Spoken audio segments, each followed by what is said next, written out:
피와 물이 나오더라. 피와 물이 나오더라. 오늘 그래서 이 세 가지 피와 물에 대해서 말씀을 드리고, 제일 첫째는 뼈요. 뼈 갖고 기자났단 말이에요. 예수님의 뼈에 대해서 무슨 정형외과인가 뼈가 나오는데 그게 아니고요. 뼈가 무슨 의미인지, 피와 물이 나오더라. 이 피와 물이 나온다는 말이 무슨 말인지, 그것이 오늘 우리에게 무슨 의미가 있는지 이걸 한번 살펴보려고 합니다. 요한복음은 참 깊은 책이에요. 아주 깊고 아주 심오한 책입니다. 그래서 좀 어려워요. 오늘 아마 설교가 조금 이걸 쉽게 전해야 되는데 쉽지 않을 것 같아요. 아무튼 성령께서 쉽게 여러분의 지각을 열으셔서 들을 귀가 있게 하셔서 잘 깨달을 수 있도록, 또 성령께서 저에게 지혜를 주셔서 잘 알아듣기 쉽도록 그렇게 전할 수 있기를 기도하면서 이 자리에 섰습니다. 자, 피와 물이 나오더라. 오늘 여기 보면은 31절에 그랬죠. 이 날은 준비일이라. 뭐의 준비일이에요? 안식일의 준비일이죠. 안식일이 무슨 요일이에요? 토요일이잖아요. 그렇죠? 이 날은 준비일이라. 유대인들은 그 안식일이 큰 날이므로 이제 예수님이 성금요일 날 돌아가시잖아요. 오늘 31절에 나오죠. 이미 돌아가셨어요. 그러니까 그 다음 날이 뭐예요? 안식일이죠. 안식일 준비하는 날이에요. 준비일, 바로 성금요일입니다. 이 성금요일 날 되면 그 다음 날이 안식이기 때문에 이 안식일 날 말이죠. 안식일 날 그 시체를, 더구나 이 시체는, 예수님의 시체는 어떤 시체예요? 나무에 달려 있잖아요. 십자가 나무에 달린 자마다 어떤 자라고요? 하나님께 저주를 받은 자니. 하나님께 저주를 받은 저 시체를 나무에 달아놓는 것이 이게 불상사납단 말이에요. 그렇기 때문에 안식일 날, 이 복된 날 그때까지 두는 것이 합당치 않습니다. 그래가지고 이 유대인들이 몇 명이 가가지고 빌라도에게 총독에게 간 거예요. 사형 집행을 한 빌라도의 총독에게 가가지고 뭐라고 얘기합니까? 31절에 보니까 큰 날에 뭐라 그 안식일에 시체를 십자가에 두지 아니하려 하여 빌라도에게 그들의 다리를 꺾어 시체를 좀 치워주세요. 시체를 저 십자가에서 좀 내려주세요. 치워주세요. 그렇게 빌라도 총독에게 이제 가서 부탁을 하는 것입니다. 그래서 이제 우리가 잘 알다시피 십자가형은 사형 방법 중에서 가장 잔인한 거예요. 십자가에 달려서 서서히 죽게 하는 그 고통 속에 너무나 이 방법이, 이 처형 방법이 너무나 이게 잔인하고 참혹해서 로마의 콘스탄틴 황제가 예수를 믿고 이 사형을 없앴어요. 사형 제도를 그 후부터는 없어졌어요. 아무튼 이 십자가형은 가장 잔인하고 아주 참혹한, 십자가에 달아서 그냥 모든 물과 피를 다 빼낼 때까지, 완전히 그 목숨이 사라질 때까지 십자가에서 서서히 극한 고통 중에 죽게 하는 것이 십자가형. 그래서 이제 32절에 보면은 이런 말씀이 나옵니다. 너무나도 이제 고통 가운데 죽어가는 저들이 빨리 좀 죽도록 도와주려고 말이에요. 32절에 보니까 군인들이 가서 예수와 함께 못 박힌 첫째 사람과 또 그 다른 사람의 다리를 왜 꺾어요, 여러분? 여러분 생각해봐요. 십자가에 달렸어요. 십자가에 달렸습니다. 2000년 들어가서 오늘 본문으로 돌아가서 한번 광경을 한번 여러분들이 머리에 그려보세요. 골고다, 해골이라고 하는 히브리 말로 골고다에 예수님이 십자가에 달리셨어요. 근데 다리가 어디 있어요? 십자가 형틀에 묶여 있죠. 묶여 있고, 그리고 그 약간의 발판이 있어요. 발판이 묶여 있고 발판 있고, 거기에 이제 이 발바닥을 놓고 그다음에 그 발등에 큰 대못을 박아가지고 이제 그 나무에 고정시킨 거예요. 근데 다리를 꺾으면 어떻게 될까요? 다리를 꺾으면 이 발을 밟고 있을 수가 없잖아. 그렇죠? 다리 꺾어버리니까 발을 밟고 있을 수가 없어요. 그냥 그 못의 힘에 의지해서 그냥 시신이 아니지. 그 몸이 축 처지죠. 아래로 몸이 축 처져요. 늘어지고 처져요. 그래서 좀 빨리 죽도록, 얼마나 고통스럽겠어요. 빨리 죽도록 다리를 꺾는 거예요. 빨리 죽으라고. 이 고통을 좀 덜하게 해주려고. 그래서 이제 첫 번째 그 강도, 좌우편의 강도에 가다 보니까 아직 살아있어요. 그래서 다리를 꺾었어요. 다리를 뭐 어떻게 했겠어요? 큰 뭉치로 친 거죠. 큰 쇠뭉치로 다리를 친 거예요. 그러니까 이제 다리가 꺾어진 거예요. 부러진 거죠, 완전. 그래가지고 그때부터 이제 더 빨리 죽을 수 있도록 도와줘요. 근데 그리고 나서 이 로마 군인들이 이 예수님의 보니까 예수님은 어떻게 했어요? 33절에 보세요. 33절. 예수께 이르러서는, 우리 성경을 잘 보세요. 성경이 중요한 거예요, 성경. 자, 성경을 잘 보세요. 33절. 예수께 이르러서는 어떻게 됐어요? 이미 죽으신 것을 보고 다리를 꺾지 아니하고 그랬어요. 예수님은 이미 죽으셨어요. 예수님 몸도 약했어요. 몸도 약해. 그리고 온 인류의 죄를 다 지시고 죽으시니 그 고통이 얼마나 컸겠어요. 오전 9시에 십자가에 달려서 오후 3시에 돌아가신 거예요. 운명하신 거예요. 그러니까 이미 죽으셨으니까, 죽었는데 뭐 고통을 덜게 하려고 다리를 꺾을 필요가 없잖아요. 그렇죠? 이미 죽으셨어요. 그래서 다리를 부러뜨리는 대신에, 다리를 몽치로 쳐서, 큰 쇠 몽치로 쳐서 다리를 부러뜨리는 대신에 어떻게 했어요? 한 군인이 창으로 옆구리를 콱 찌른 거예요. 근데 옆구리를 찌르니까 어떻게 됐어요? 오늘 보시면 34절. 그중 한 군인이 창으로 옆구리를 찌르니 곧 피와 물이 나오더라. 사도 요한은 그 옆에 있어요. 다른 제자들은 다 도망갔어요. 근데 유일하게 사도 요한만 그 십자가 옆에 마리아, 그 예수님의 육신에 모신 마리아와 함께 같이 있었죠. 내 어머니라 보소서 아들입니다. 그렇게 했잖아요. 가까이서 봤어요.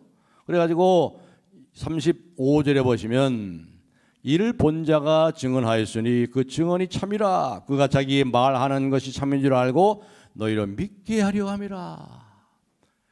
우리로 하여금 믿게 하려 하려고 여기서 이 증언, 이 본 것을 그대로 증언하고 있어요. 증언하고 있어요. 이를 본 자가 증언하였으니 그 증언이 참이라. 뭘 증언하고 있어요? 뭘 증언하고 있는 거예요? 예수님이 죽으셨다는 거예요. 죽으셨다는 거. 예수님이 기절한 게 아니에요. 잠깐 정신을 잃은 게 아니에요. 코마 상태에 들어간 게 아니에요. 예수님이 어떻게 하셨다고요? 죽으셨다는 거예요. 죽으셨다. 죽으셨다. 예수께서 십자가에서 죽으셨다. 이것을 증언하고 있는 거예요. 그래서 다리를 꺾지 않았어요. 우리 죄를 위해 죽으셨다. 죽으셨다. 그래서 너희로 믿게 하려고. 아, 내 죄를 위함이구나. 이거는 믿게 하려고. 이걸 믿는 자는 이 죽음, 이 죽음을 당하지 않아요. 영원한 둘째 사망, 지옥의 형벌을 당하지 않아요. 우리를 하나님께서 그 아들을 이 세상에 보내시면 이 세상을 심판하려 하심이 아니요 이 세상을 구원하려 하시는 이 구원의 은혜가 믿게 하려 함이라. 이 믿는 자에게 있단 말이죠. 그걸 증언하는 거죠. 자, 그리고 나서 또 하나 증언은 뭘 증언하고 있습니까? 다리가 꺾어지지 않았다는 걸 증언하잖아요. 예수님의 다리가 꺾어지지 않았다. 그리고 피와 물이 나왔다는 사실을 증언하고 있죠. 옆구리를 확 창으로 찌르니까 피와, 지금 피가 나오는데 물까지 확 쏟아졌어요. 이 모든 사실이 결국 무엇을 증언합니까? 36절에 보면은 이 일이 일어난 것은 그 뼈가 하나도 꺾이지 아니할 한 성경을 응하게 하려 함이라. 성경, 무슨 성경이에요? 구약 성경에 이 사건에 대해서 이미 선지자를 통해서 하나님께서 이 예수 그리스도의 십자가의 죽으심과 그 의미들을, 그 은혜와 사랑, 그것이 어떠한 사건인 것을 선지자를 통해서 말씀하신 그 성경을 응하게 하려 함이라. 그 성경이 성취되는 거예요. 인간들이 말이죠, 자기 뜻대로 예수를 잡아 십자가에 죽였어요. 그리고 옷을 발가벗기고 다리를 꺾지 않고 창을 찌르고, 이 모든 것이 이게 뭐예요? 인간이 그렇게 하는 것 같지만 하나님의 뜻이 지금 성취되고 있다는 거예요. 하나님의 뜻이.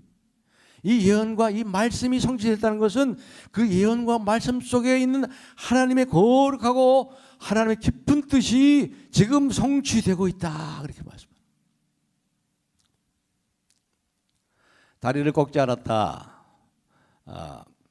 옆구리에 피와 물이 나오더라. 이 말씀은 아주 상당히 아주 중요한 의미를 가지고 있어요. 자, 그러면 먼저 다리를 꺾지 않았다는 것이 뭔지를 한번 생각해 보세요. 뼈를 상하지 않게 했다. 뼈를 꺾지 않았다. 아까 뼈, 그다음에 피와 물이 나와 이 세 가지를 오늘 생각하는 거예요. 첫째 뼈.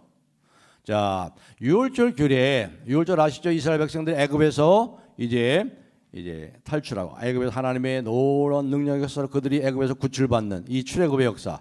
유월절이죠. 유월절 규례가 있기 전에 유월절 규례에 대해서 하나님께서 모세에게 명하시고 유월절 규례대로 유월절에 내가 이 애굽의 장자들 치는 재앙이 내릴 텐데 문설주에 피를 바르고 피를 바른 집마다 죽음의 천사가 넘어가리라. 넘어간다. 6월 담장을 넘어간단 말이에요. 패스 오버.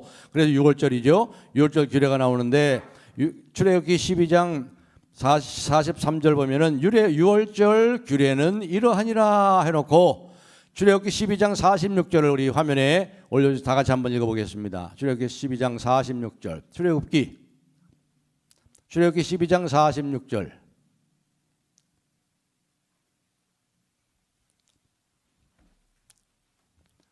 예.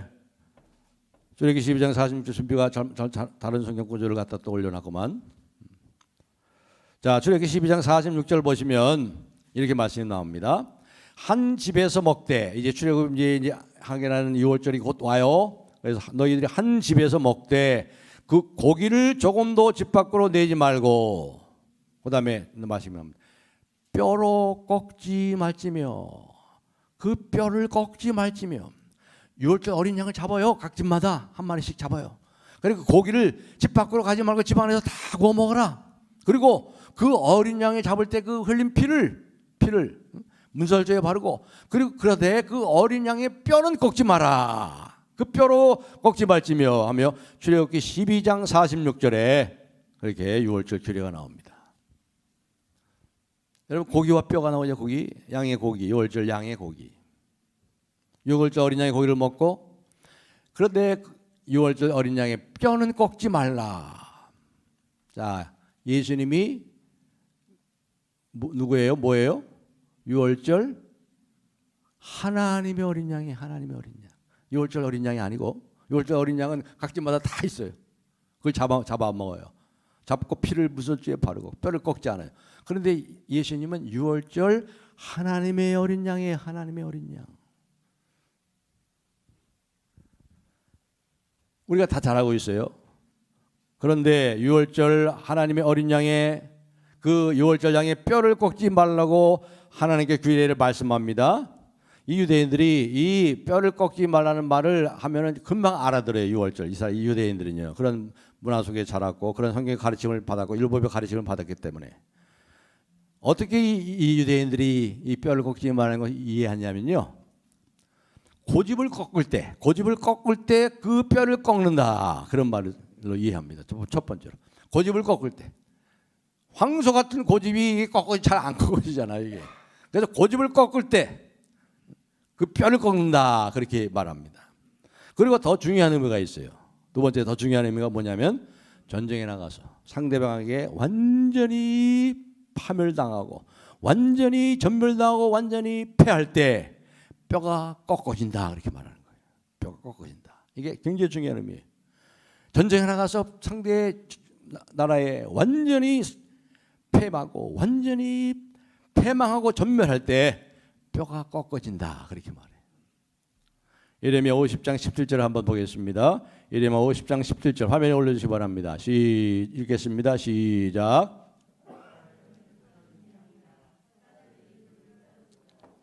처음엔 와스로 왕이 다음에는 바벨론의 느부갓네살 왕이 그의 뼈를 꺾도다.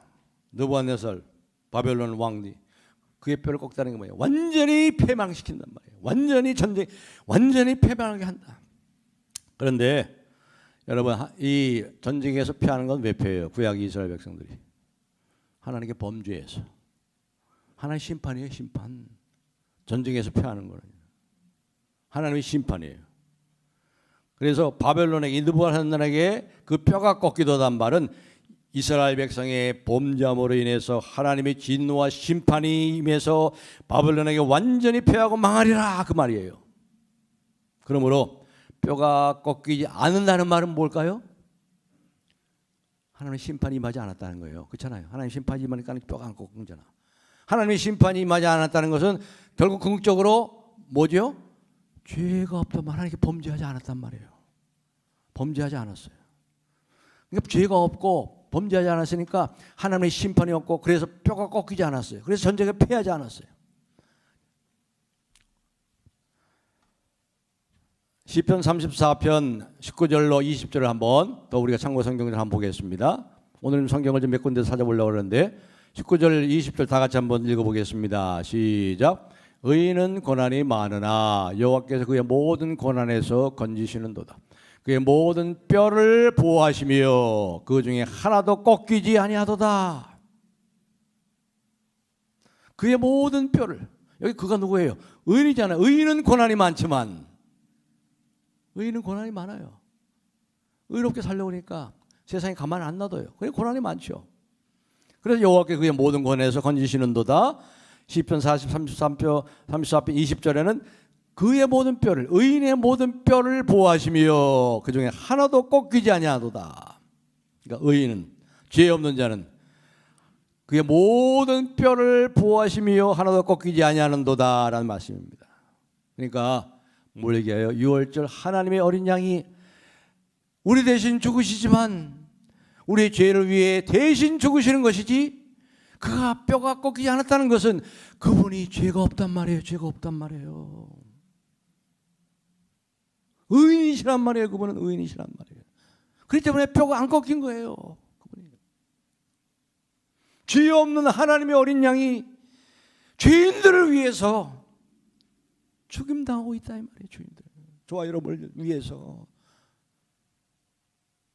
내가 완전히 뼈가 꺾어져서 나는 완전히 패망당하고 완전히 멸망당해야 돼. 저와 여러분을 위해서 그분이 뼈가 꺾이지 않았어요. 의인이신 주님이 죽으셨기에. 그 얘기예요. 그 얘기. 하나님의 어린 양 예수님은 의인이에요. 의인. 죄가 없어요. 그래서 뼈가 꺾이지 않았어요. 다리가 꺾이지 않았어요. 그러면 결과적으로 보면 이것이 우리에게 어떤 의미가 있어요? 예수 그리스도 안에 있는 저와 여러분은 뼈가 안 꺾여요. 의인이란 말이에요. 의인. 우리가 의인 된 거예요. 의인. 죄가 우리가 뼈가 꺾여서 영원히 멸망받고 멸절하고 영원히 지옥의 형벌 하나님의 진노의 심판을 받아 마땅한 우리들이 이제는 그리스도 안에서 꺾이지 않아요. 뼈가 꺾이지 않아. 의롭다 하시고 죄 없다 하시고 오직 예수님의 십자가의 공로로 이렇게 된 거예요. 예수님께서 아무 죄가 없으신 하나님의 아들 하나님의 어린 양입니다. 우리를 대신해서 우리를 죄를 위하여 죽으심을 믿음으로 믿게 하려 함이라. 믿게 하려 함이라. 믿는 자는 하나님 뭐라고 그래요? 의롭다 인정해 주신단 말이에요. 그래서 뼈가 꺾이지 않고 영원한 멸망을 당하지 않는단 말이죠. 그리스도 안에 있다는 게 얼마나 큰 축복인지 아세요? 저와 여러분이 그리스도 안에 있잖아요. 그리스도 아빠의 세례를 받고 그리스도 안에 있고 그리스도 사랑 안에 거하고 있고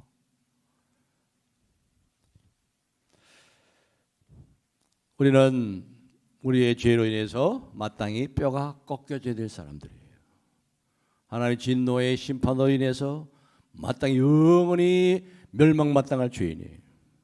지난 한 주간 동안도 우리의 삶을 돌아오면은 후회가 막심하고 죄책감으로 하나님 앞에 죄송하고 그렇지 않아요? 그래서 우리가 뼈가 꺾어져야 마땅하잖아요. 우리의 뼈가 꺾어져야 마땅해요. 하나님의 심판을 받아서 뼈가 꺾어져야 마땅한데 그러나 우리가 그리스도 안에 있기 때문에 그 대속의 죽음을 믿기 때문에 그 뼈가 하나도 상치 않고 저와 여러분이 이렇게 복된 자리에 나와서 그 하나님을 찬송하고 그 하나님의 사랑과 은혜를 입은 자로 이 복된 자리에 있게 된 거예요.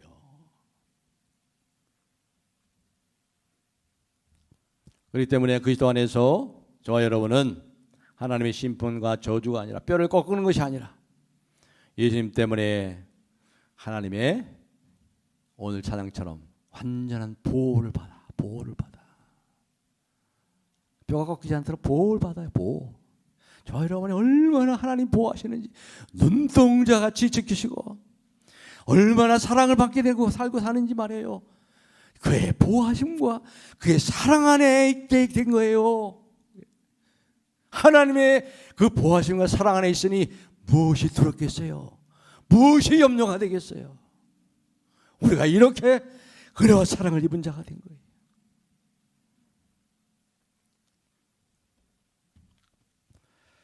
이것이 바로 예수 그리스도의 뼈가 꺾이지 않았다는 의미고, 그리고 두 번째 피가 나왔다는 의미도 거기 포함되죠. 피는 뭐예요? 속죄의 피죠. 속죄, 우리의 죄를 씻으신, 믿게 하려 함이라 믿을 때 뭐예요? 우리의 죄를 다 씻으시고 죄 없다. 이 죄가 문제 아닙니까? 죄 때문에 모든 악이 오고, 죄 때문에 모든 슬픔이 오고, 죄 때문에 모든 참으로 이 고난과 질병이 오고 말이죠. 모든 억울한 일들 참으로 정말 얼마나 그 죄 때문에 온 거예요. 근데 죄를 다 쓴 속죄의 피. 이제 마지막 이제 한 가지가 남았죠. 뼈와 피는 우리가 이 정도로 이해하시면 돼요. 이제 뭐가 남았어요? 물이 나오더라. 물이 나오더라. 오늘의 이제 이 말씀의 클라이막스가 이 물입니다. 물. 이 물이 뭔가? 자, 이 물이 나오더라 그랬는데 34절 그중 한 군인이 창으로 옆구리를 찌르니 곧 피와 물이 나오더라. 여기서 물이 뭘까? 우리가 여기서 이제 피가 나왔다는 것은 6월절에 대해서 우리가 익히 잘 알고 있기 때문에 속죄의 피, 그 우슬초로 어린 양의 피를 잡을 때 어린 양의 피를 문설주에 다 발라듯이 그 피는 다 알잖아요, 우리가. 그렇죠? 예수 그리스도의 속죄의 피. 근데 이 물이 뭘까? 물이. 자, 여러분 십자가에 달린 예수님 한번 생각해 보세요. 지금 나무에 달렸어요. 나무에 달린 자마다 하나님의 저주를 받은 자니, 신명기 21장 23절에 나오죠. 그러니까 여기 하나님의 저주를 받은 자니, 이 하나님의 저주를 받은 자를 구약성경에서 특별히 뭐라고 표현하냐면 하나님의 진노의 잔을 받는다네. 진노의 잔이라고 그래요. 포도주 잔처럼. 진노의 컵. 진노의 컵에 진노의 잔. 요한복음 18장 11절에도 이렇게 말씀했죠. 요한복음 18장 바로 앞장의 11절에 보면은 내게 주시는 잔을 내가 어찌 마시지 않겠느냐. 그 잔이 무슨 잔이에요? 하나님의 진노의 잔이에요. 십자가에서 우리 대신 저주를 받고 청벌을 받는 그것을 잔을 말하는 겁니다. 마가복음 10장 38절에는 내가 마시는 잔을 너희가 마실 수 있겠느냐 제자들에게 그랬죠. 그러면서 내가 받는 세례를 너희가 받을 수 있느냐? 이 잔과 세례를 동일시하며 말씀하고 있어요. 내가 마시는 잔을 너희가 마실 수 있겠느냐? 내가 받는 세례를 너희가 받을 수 있겠느냐?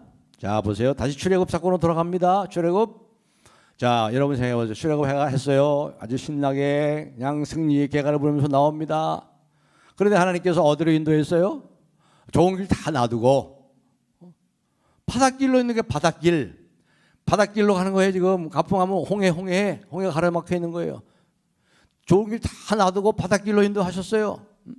그러면서 어떻게 됩니까? 바닷속으로 들어가래. 왜요? 뒤에는 지금 뭐예요? 애국 군대가 쫓아오잖아요.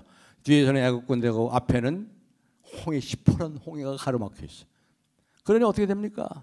바닷속으로 들어가는 길 뒤에는 없어요. 그렇지 않으면 다 애국의 군대에 죽습니다. 그런데 바닷물에 들어가게 되면 어떻게 돼요? 마찬가지로 죽잖아요. 근데 바닷속으로 들어가란 말이에요. 물론 우리들은 그 스토리를 출애굽의 그 홍해 사건을 잘 알고 있죠. 바닷물이 쫙 갈라지잖아요. 하나님 동풍을 일으키시고 밤새도록 동풍이 있어서 모세가 하나님 지팡이를 명할 때 쫙 갈라졌어요. 물론 바닷물이 갈라진 거 우리가 잘 알아요. 그러나 여러분 이스라엘 백성 입장에서 한번 생각해 보세요. 그들이 얼마나 두려워했겠어요. 애굽의 그 제국의 군대가 쫓아오지요. 앞에는 시퍼런 그 홍해 바닷물이 넘실거리죠.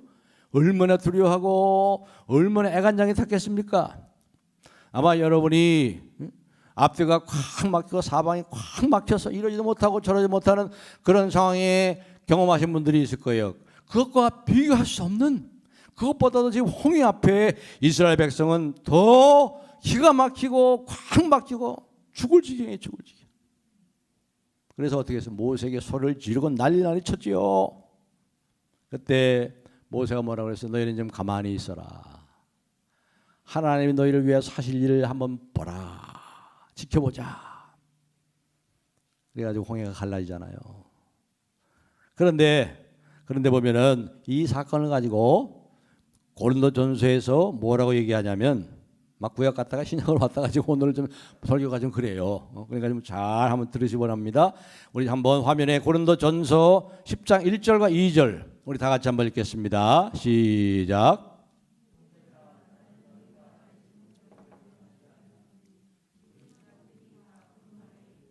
바다 가운데로 지나며 모세에게 속하여 다 바다 구름과 바다에서 세례를 받고 이렇게 하고 있어요. 홍해를 건넌 것을, 홍해를 가로질러 건너서 바닷속으로 들어간 것을 뭐예요? 세례를 받고 모세에게 속하여. 모세는 바로 이 예수님의 하나의 타입이에요. 타이폴로지. 예수님의 이걸 예표하는 거, 예표. 자, 물속에 들어가면 어떻게 돼요? 죽는 거예요. 세례는 첫 번째 의미가 뭐예요? 죽음이에요. 죽는 거예요. 세례는 예수님과 함께 죽고 그리고 통과해서 예수님과 함께 다시 사는 것. 이스라엘 백성들이 모세와 함께 지금 모세에게 속해서 그 바닷속으로 들어갔잖아요. 물속으로 들어갔어요. 함께 죽고 거기 나왔어요. 함께 다시 살고 우리도 마찬가지로 예수 그리스도와 함께 세례를 받았단 말이죠. 세례. 다시 말해 세례의 첫 번째 의미는 죽음의 잔이에요. 죽음의 잔, 진노의 잔. 모세에게 속해진 이스라엘 백성들이 거기서 함께 죽고 다시 살아나온 것처럼 예수께서 그 진노의 잔을 홀로 다 받으셨기에 우리는 믿음으로 예수 그리스도에 속해서 우리도 함께 예수님과 죽은 거예요. 예수님이 부활하실 때 함께 또 부활한 거예요. 다시 산 거예요. 이스라엘이 죽음의 바다를 통과한 것처럼 예수님과 함께 우리도 이 죽음을 통과하고 세례받고 거기서 다시 살아난 거예요. 여러분 생각해 보세요. 예수님이 죽음이 두려워서 이 잔을 안 마시려고 그랬을까요? 예수님이 십자가에 못 박혀 죽는 것이 너무나도 육신적으로 고통스럽고 무서워서 그 잔을 안 받으시려고 했겠어요? 할 수만 있으면 이 잔을 내게서 돌이켜 주시옵소서. 옮겨 주시옵소서. 아니에요. 그게 아니에요. 왜 이렇게 이 잔 때문에 고민하고 땀방울이 핏방울이 되도록 기도하셨어요? 이 잔은 하나님의 진노의 잔이기 때문에 그래요. 진노. 하나님의 저주를 받고 하나님께 버림당하는, 어떻게 표현할 수 없는 그 진노가 예수 그 아들에게 임하기 때문에 이것이 주님이 받으신 세례예요. 그런데 지금 십자가에서 어떻게 했어요? 그 잔을 다 받으셨어요. 그 잔이 물이요, 물이 나오더라. 물이 나오더라. 진노에 물이 나오는 거예요. 그 몸에서 물이 나와요.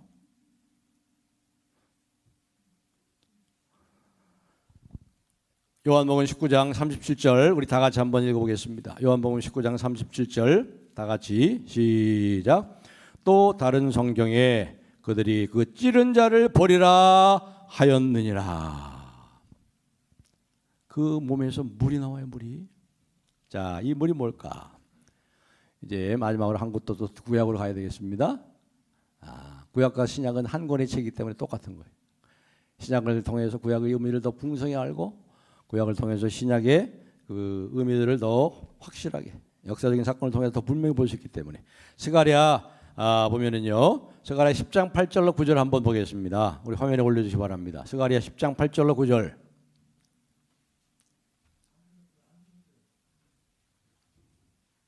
잘해요. 우리 이 목사님 잘 좀 준비해요. 그렇게 했는데 왜 이렇게 자꾸 빼먹어? 자, 거기 보면은 이제 제가 찾아보겠습니다. 스가랴 10장 8절로 9절 제가 읽겠습니다. 스가랴 10장 8절 9절 구약성경 1320페이지 8절에 보면은 내가 그들을 향하여 휘파람을 불어 그들을 모을 것은 내가 그들을 10장 17, 11장 잘못 읽었네요. 10장 8절 맞네요. 내가 그들을 향하여 휘파람을 불어 그들을 모을 것은 내가 그들을 구속하였음이라. 그들이 전에 번성하였던 것 같이 번성하리라. 내가 그들을 여러 백성 가운데 흩으려니와 그들이 먼 곳에 나를 기억하고 그들이 살아서 그들의 자녀들을 함께 돌아오게 할지니라. 그렇게 말씀합니다. 그러나서 또한 한 가지 더 보시면요. 스가랴 10장 10절이 이렇게 말씀이 나옵니다. 10장 10절. 내가 그들을 애굽 땅에서 돌아오게 하며 10절 말씀이 중요해요. 내가 그들을 애굽 땅에서 돌아오게 하며 애굽 땅에서 돌아오는 게 아니잖아요. 지금 어디서 돌아오는 거예요? 바벨론 포로에서 돌아오는 건데 왜 애굽 땅으로 했을까? 스가랴 선지자가 몰라서 한 말일까요? 아니잖아요. 그렇죠? 내가 그들을 애굽 땅에서 돌아오게 하며 그들 아수르에서부터 모으며 길르앗 땅과 레바논으로 그들을 이끌어 가리니 그들이 거할 것이 부족하리로다. 바벨론으로부터 조국으로 돌아오는 바벨론 포로 귀환, 이 사실을 스가랴 선지자가 다 알고 있음에도 애굽 땅에서 돌아온다는 표현을 했어요. 애굽 땅에서 돌아오게 하며. 자, 결국 이걸 뭘 얘기할까요? 바로 이 출애굽 사건 속에서 바로 예수님의 구원의 사건을 얘기하고 있는 거지요. 예수님의 사건. 12장 10절 보겠습니다. 12장 10절 제가 읽습니다. 스가랴 12장 10절은 돼 있나요? 스가랴 12장 10절 화면에 한번 올려주세요. 오케이, 다 같이 읽겠습니다. 시작.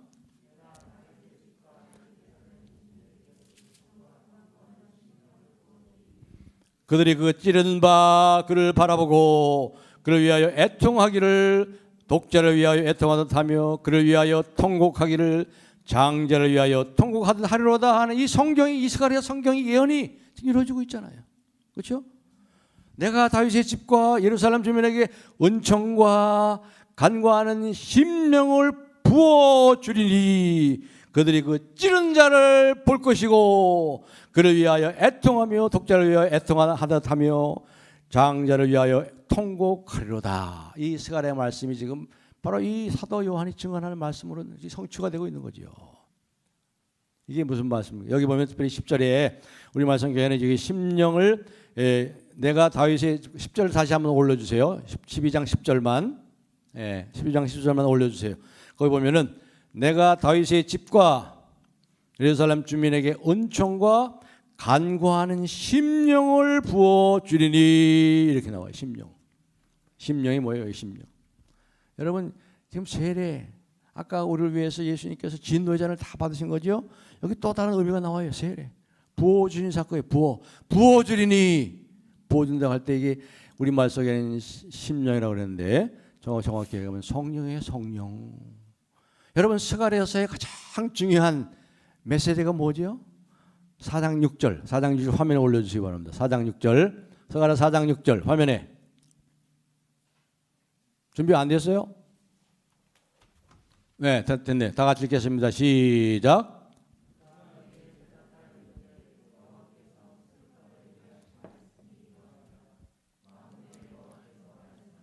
이는 힘으로도 되지 아니하며 능력으로도 되지 아니하고 오직 나의 영으로 되느니라. 성령의 사건. 바로 그 안에 이게 그러니까 뭡니까? 하나님의 백성들에게 여기 보니까 내가 여기 보면은 12장 10절에 보면 내가 다윗의 집과 예루살렘의 은총과, 다윗의 집과 예루살렘이 누구예요?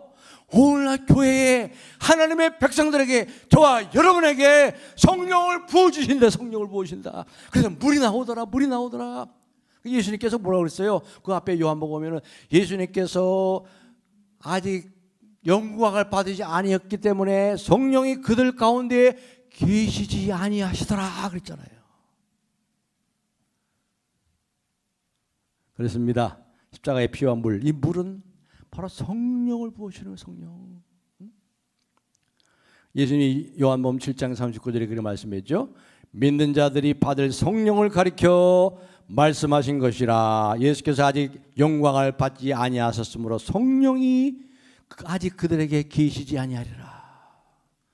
세례 요한도 요한복음 1장 33절에 이렇게 말했죠. 나는 물로 너에게 세례를 주거니와 네 뒤에 오시는 그분은 너희에게 성령으로 세례를 베푸시는 줄 알라.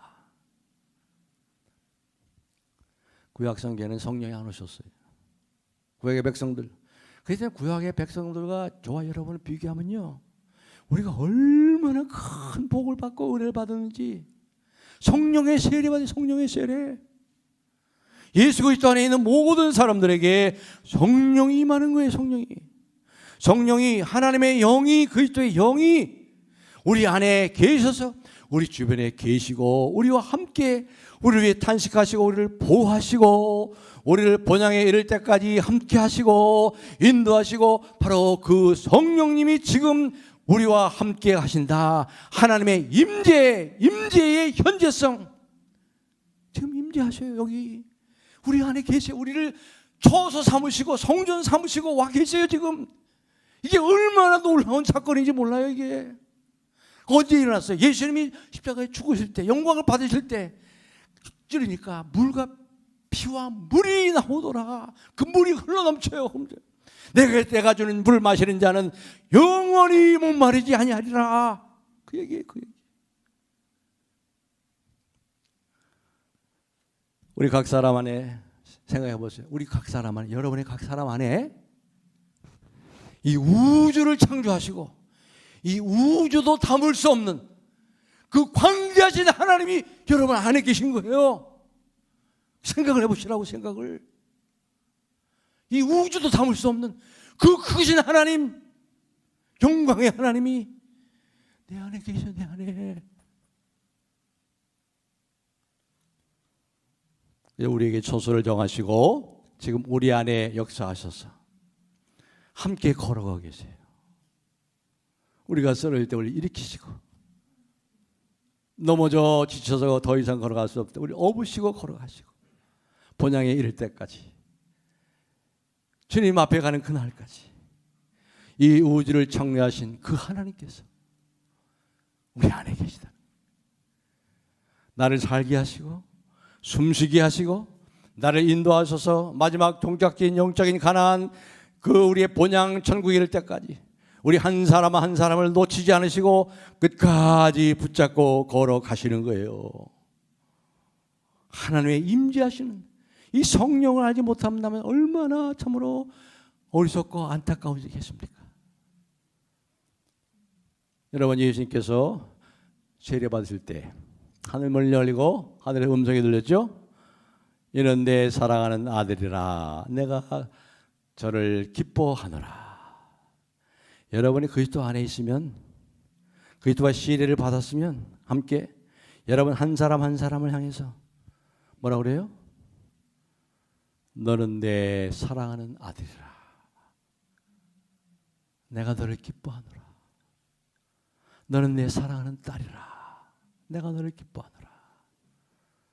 그의 흘리신 피로 보호를 받고 그리스도의 물이 여러분의 삶 속에 흐르게 됐을 때, 그리스도의 영이, 성령이 여러분의 삶 속에 흐르게 됐을 때 하늘 아버지로부터 놀라운 음성이 들립니다. 너는 내 사랑하는 아들이야. 내가 너를 얼마나 기뻐하는지 아니? 너는 내 사랑하는 딸이란다. 내가 너를 참으로 기뻐해. 세상에 어떤 누구도 알지 못하고 누구도 맛보지 못한 십자가의 사랑과 은혜로 나를 이끌어 가시는 하나님이 나에게 주시는 이름이 뭐예요? 내 사랑하는 아들, 딸이다. 내 기뻐하는 자라. 그가 너로 인하여 기쁨을 이기지 못하시며 너로 잠잠히 사랑하시며 즐거이 부르며 기뻐하시도다. 저와 여러분이 그런 존재가 된 거예요. 예수님의 은혜로, 그분이 피와 물을 다 쏟으시고 뼈가 꺾이지 않으심으로 이렇게 된 거예요. 그렇습니다. 이 고난주간 하루 한 주 앞두고 이 뼈가 꺾이지 않았다. 피와 물을 다 쏟으셨다. 특별히 물, 성령의 기름 부어부심, 성령의 부어주심 충만한 가운데 늘 하나님의 음성을 들으세요. 내가 너를 사랑한다. 너는 내 아들이야. 내가 너를 지켜줘, 책임져줘.